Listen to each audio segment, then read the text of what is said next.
Hello everyone, I'm Food for Dogs, and this is part 3 of my series Tech of My Childhood. You may have seen the first 2. You will remember that there's one very, very big medium I have not covered yet, and that is music. Music was obviously hugely important in our lives. Who can live without music? And I want to go into that today. I felt it really deserved a video of its own.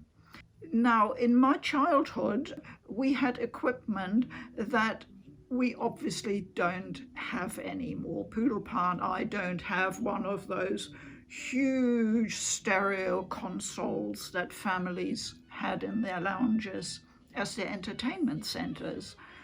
The only thing we still have is an older record player to play vinyls. This one is a PoodlePa's precious Sony Turntable, and it dates back, we think, to the early or mid-1970s. So it is a bit outside my scope of today's coverage because I want to cover the 1960s.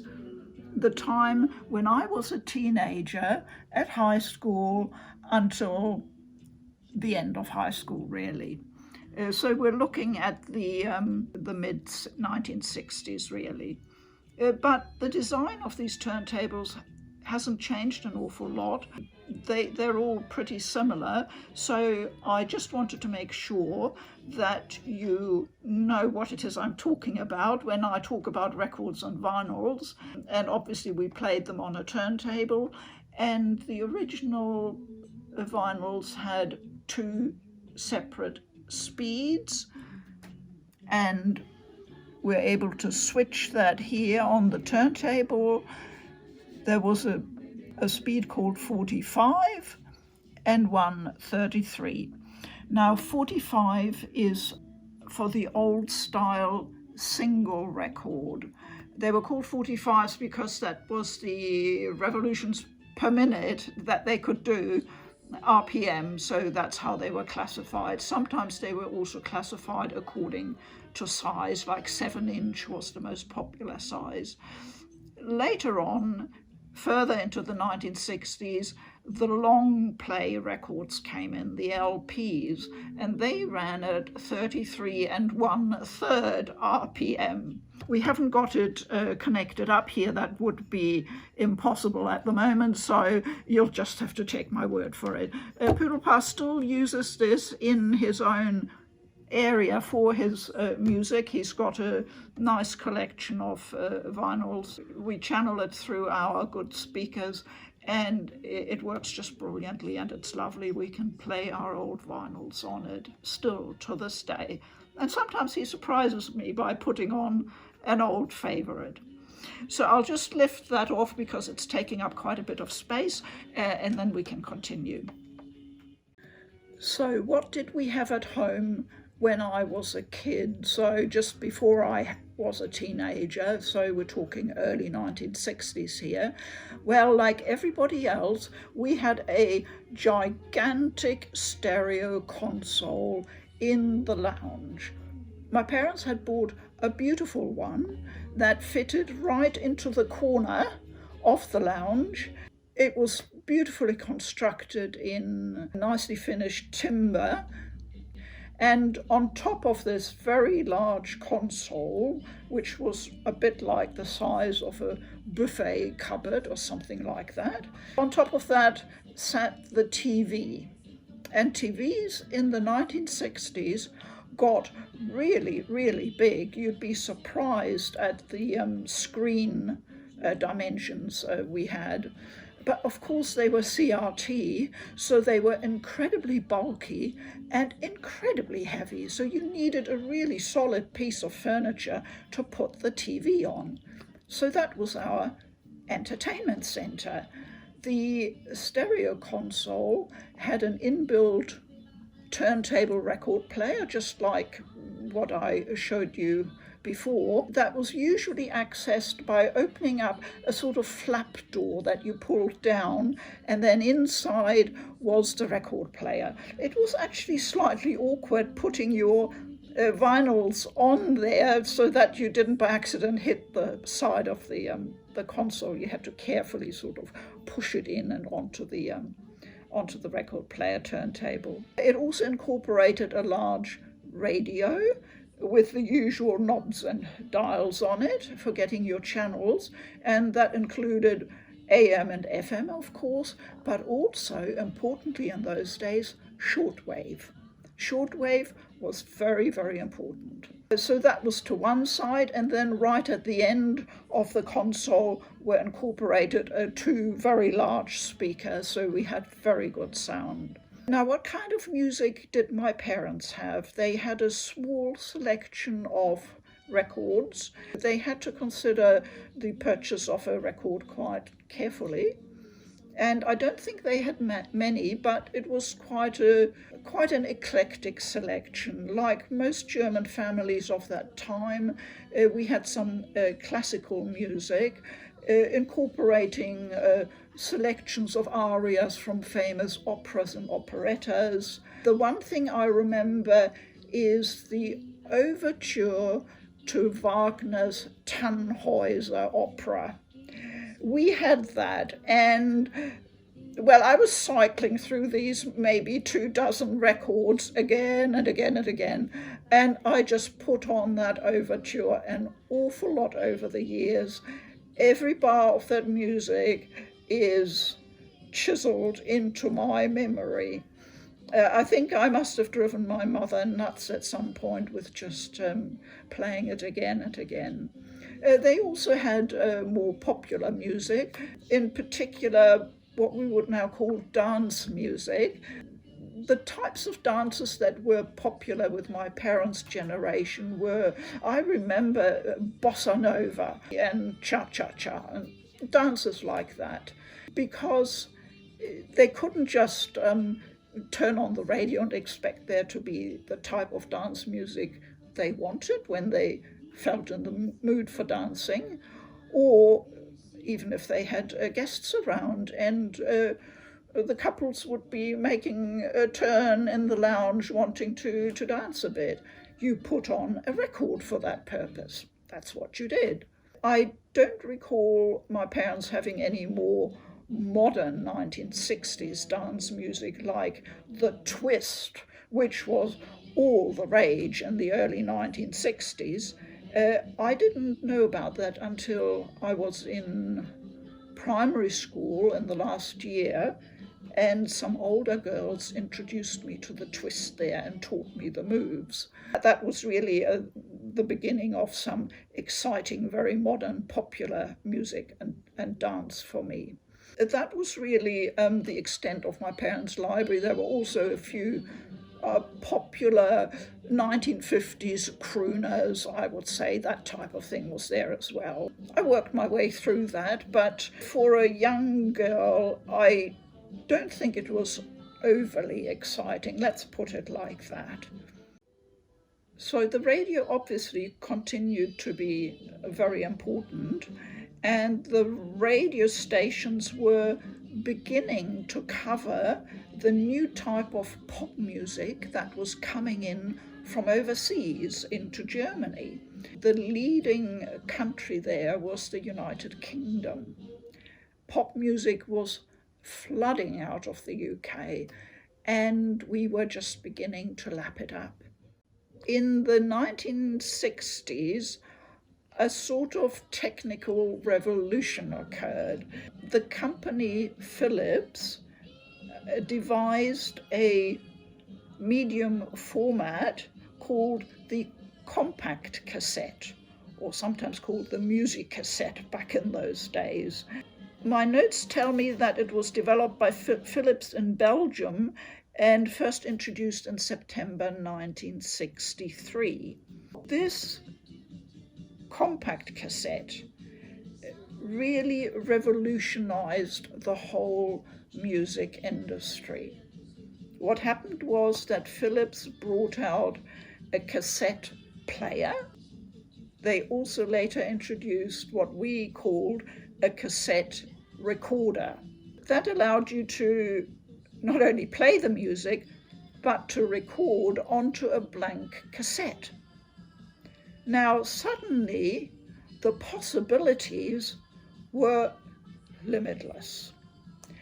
I must have badgered my parents to let me have one of these cassette recorders because I saw other girls having them, my friends had them, we all played around with them, and I finally got one. I would guess it would have been around 1965, so I found a photo that, as far as I can see, doesn't have any copyright attached to it, so I will insert that here. I think it'll be here, so you can see what it looked like. I'm pretty sure that's almost exactly the model I had, and I also had that little dinky microphone, and that proved to be a bit of a breakthrough, I'd have to say. The way we used this cassette recorder, it was karaoke style. One of us would put on the background music on their cassette player, and then on the other one, with a blank tape and the little microphone, we would record ourselves singing the popular songs or whatever came into our heads. I can't remember. We had so much fun doing this. I can remember whole summers just vanishing with playing around with this music. It was just, to us, it was just magic. You know, it just opened up so many avenues. And of course you could swap these tapes, these cassettes with your friends, and there were just endless possibilities. They were quite expensive to buy, so I don't think we owned many cassettes. The few we had were precious, and PoodlePa found an old one, so I'll just show that to you. And that's the old Bob Dylan one, his first album recording that I think really, really brought him great popularity, the freewheeling Bob Dylan. So those were the cassettes. And you always got a little insert, you know, with the tracks, etc. I believe these are coming back into vogue. I'm not sure. I think I've seen them around somewhere, people selling them. That would be quite amazing because, to be honest, we had a lot of problems with them because it's just magnetic tape inside. And of course, these things, they don't last forever, these tapes, and they can unspool and get hideously scrambled up inside the cassette case. I remember we used to go in with little tweezers and whatnot trying to rescue tapes, and it was a constant worry. Whoever is still using them, good luck. We were really happy once we moved on to CDs and we could get this wonderful Bob Dylan album finally on CD. It makes things a lot easier. However, let me return to the wonderful heady days of the Philips cassette recorder. Of course, there were many other brands out there, but the Philips was the first one and the one that everybody knew. And it certainly proved very reliable because I remember I had it for years. It finally conked out, but I can't remember when. I think by then I was already finishing high school and wasn't too worried about it. The one drawback of this cassette player recorder was that the speaker was not terribly good. It was a bit sort of crackly and tinny, you know. They obviously couldn't put a really good speaker inside such a small case in those days. What we all used to do was hold this, what was in effect a portable device. We sort of cradled it and held it up to our ears.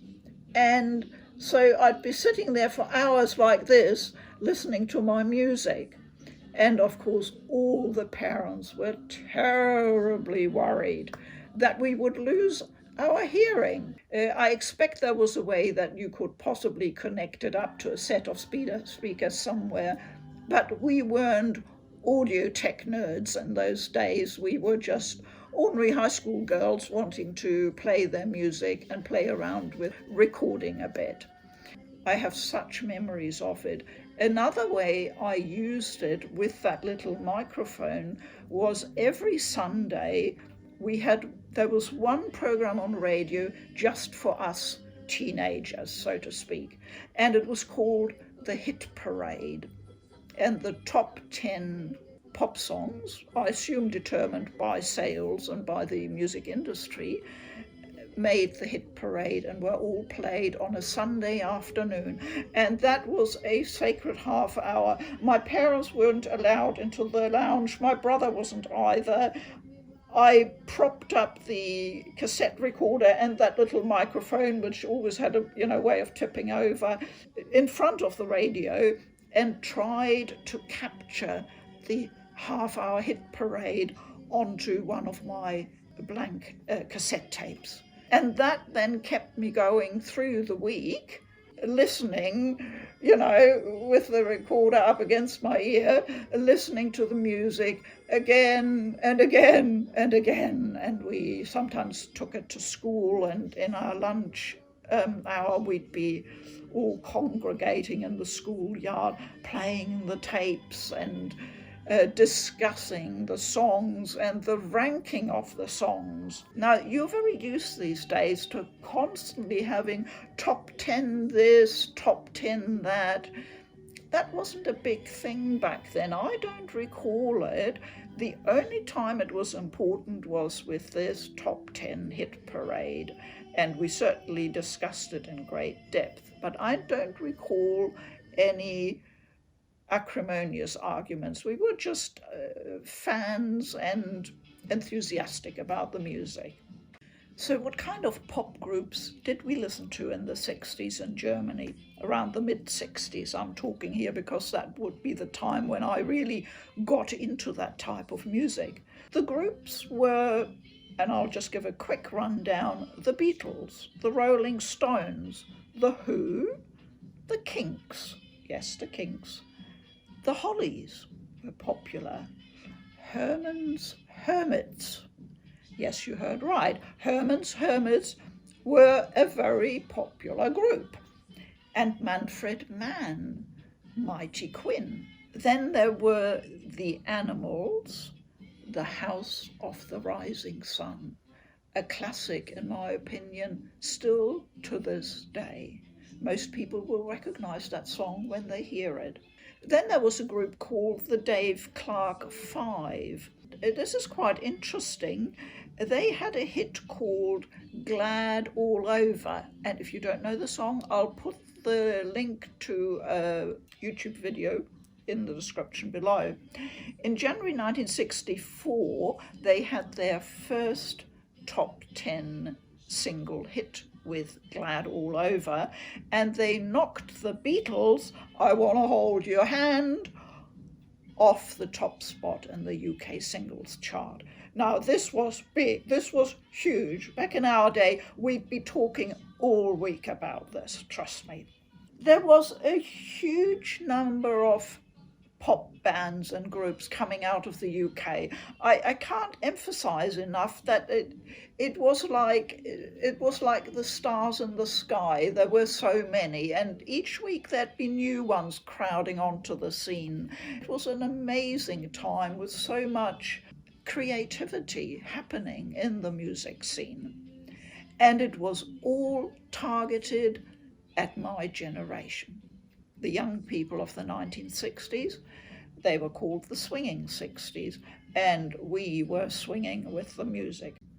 So now I need to come to the one group that had the biggest influence of all, and that single-handedly changed the music scene in Germany, and I'm sure elsewhere as well, and literally changed our lives.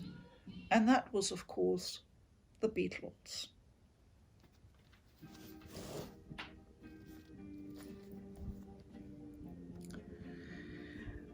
The Beatles were like a tsunami. They swept away everything before them. I remember they appeared in the early 60s in the charts, one of a bewildering number of pop bands that sprang up like mushrooms. Of course, you may remember the haircut that the Beatles and others had was called a mushroom haircut in those days, certainly in Germany. And then suddenly, almost overnight, they had a hit. It was August 1963. It was still the summer holiday for us, and it was like a bombshell.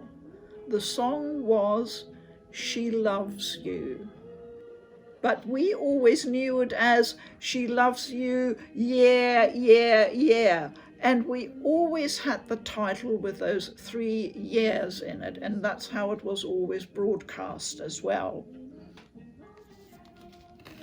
I'm sure it's there somewhere.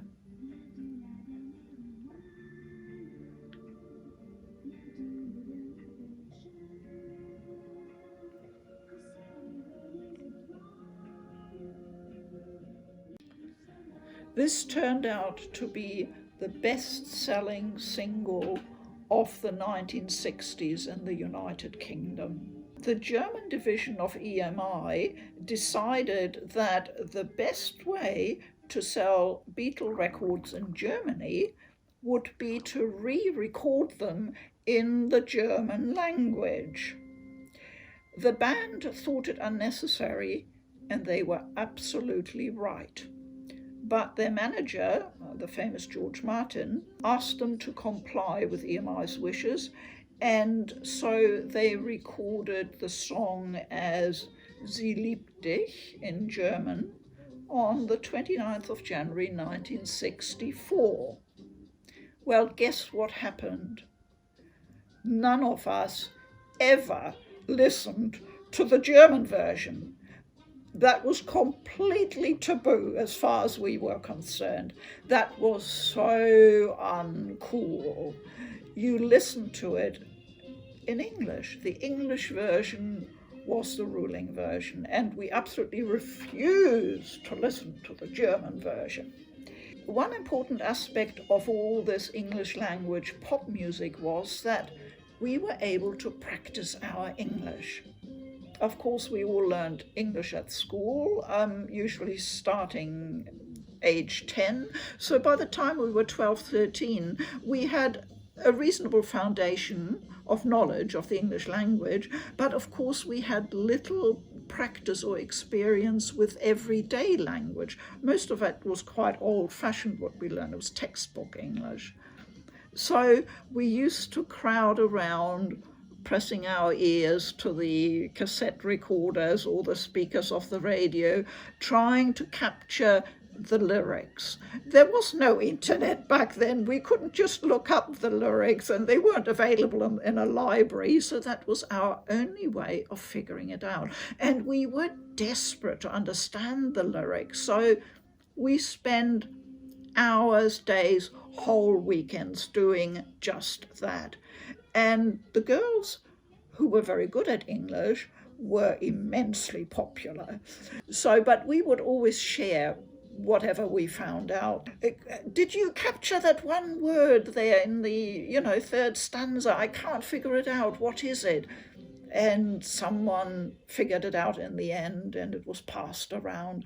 And so we slowly, almost like archaeologists, we constructed the lyrics of these songs, and we learned an enormous amount that way. It was just wonderful, and we just loved every minute of it.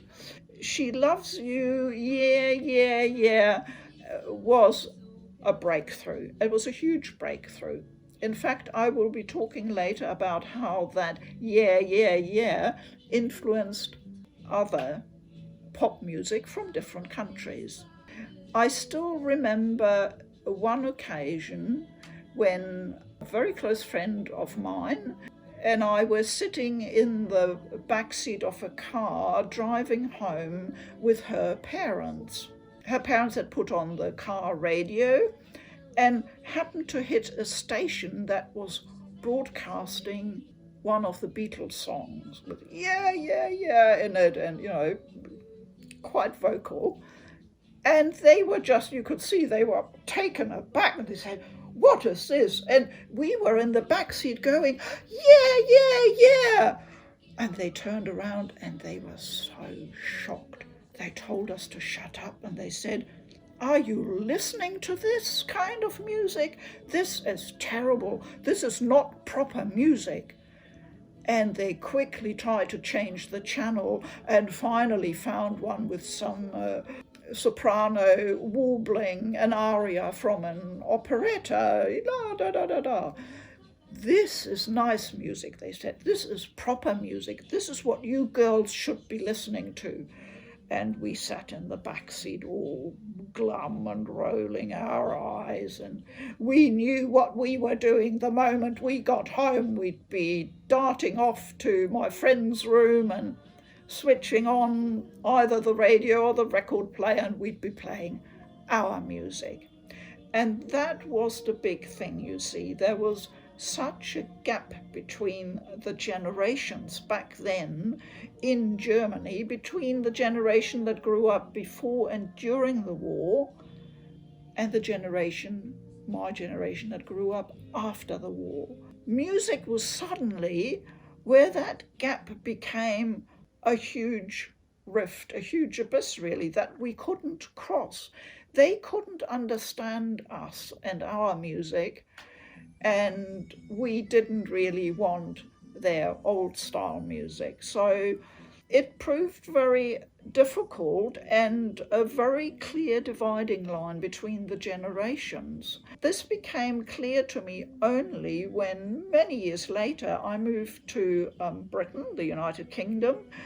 When I went to pubs or to social gatherings when music was being played, I suddenly noticed that everybody knew the songs. Young people, parents, middle-aged people, older people, they were all singing along to the same pop songs and, you know, popular songs. And I thought, that's their music and they're all sharing it. That's when I realized that music is a social glue. And in Germany, that glue didn't happen in the 1960s. It just came apart, really. Well, a lot of interesting things happened in the 1960s, but music to me always exemplifies that sudden gap that appeared between the generations. So that's what the Beatles and She Loves You, Yeah, Yeah, Yeah started. A kind of revolution, you could say.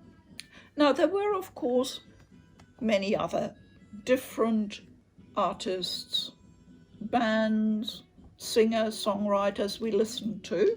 I already showed you Bob Dylan. Another popular one was Simon and Garfunkel, and I still have the original album. This one came out in 1966. Sounds of Silence is, I think, a very well-known song. You may well recognize it. This music was just like anywhere else, I think, in the United States. Very, very popular. It came out in 1966, this album, I said, and in 1968 I went to the United States as an exchange student, and I was able to just plug into what was happening there for young people at high school, because we all shared the same love of the music that was popular at the time. So other groups that were popular, there's so many, I can't mention them all, obviously, but one group I absolutely have to mention, and that is the girl bands of the 1950s and 60s. They came mainly out of Detroit. Motown was the best-known brand label. I have this wonderful book here, Will You Still Love Me Tomorrow? One of the great hits of the Shirelles. The Supremes and the Shirelles were two girl groups that reigned supreme for us. Absolutely wonderful. I adored them back then, and I adore them to this day. I love listening to them. It wasn't just English language music that we listened to. I would say that was the most dominant pop music. We certainly had other favorites as well, and French music was a big influence on us. France was our neighbor. Their music made it to Germany, and in fact, you've been listening in the background this whole time to a soundtrack I have from a French singer called France Gall. And that's the soundtrack we've got on in the background.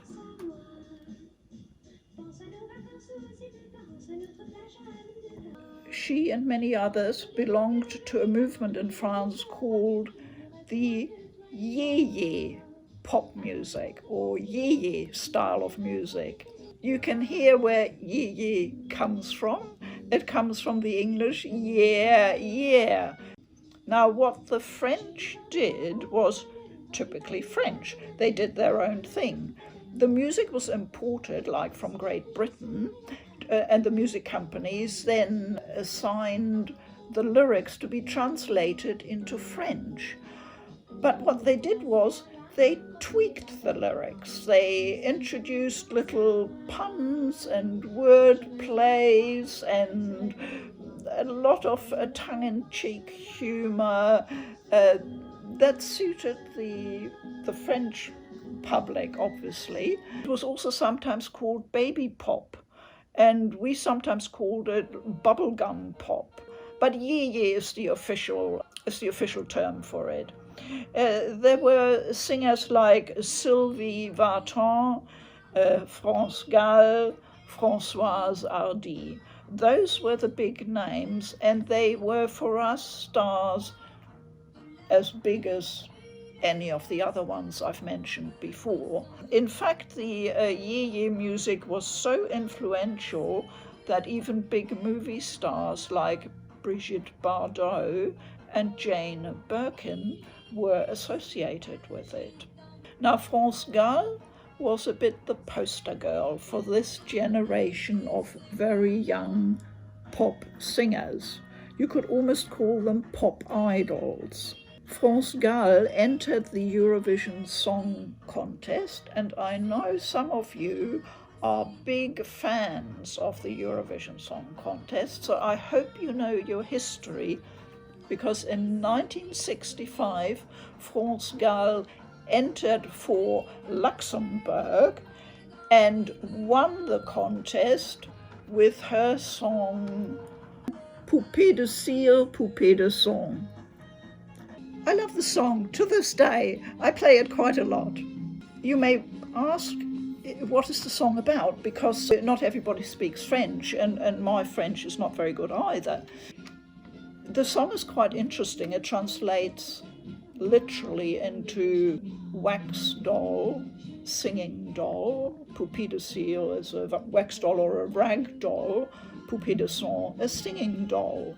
So France Gall is singing about what it is like to be a very young pop idol and to sing about love and relationships with boys that she has never had because she's too young for all that.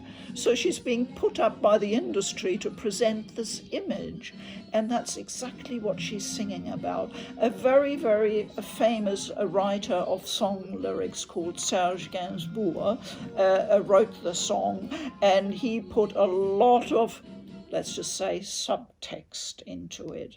We loved all that as girls. We had quite a few girls in my class who were very good at French, and we used to dig around in the lyrics, trying to figure out what it was trying to allude to. So a very, very French way of approaching pop music. I think it's really interesting. France Gall sadly passed away 2 years ago, but I will always remember her. I've got her songs, and for me, she will always be this beautiful, incredibly cute young girl. And I'm putting lots of links for you below in the description, including a YouTube video showing her performing at the Eurovision Song Contest and winning. So this was a little overview of the music that influenced my teenage years and ushered in a period unlike any other, I'd have to say, because the 1960s brought a lot of change and the music was always at the forefront. I hope you enjoyed that. Thank you very much for watching. Keep well. I'm Food for Dogs. Bye-bye.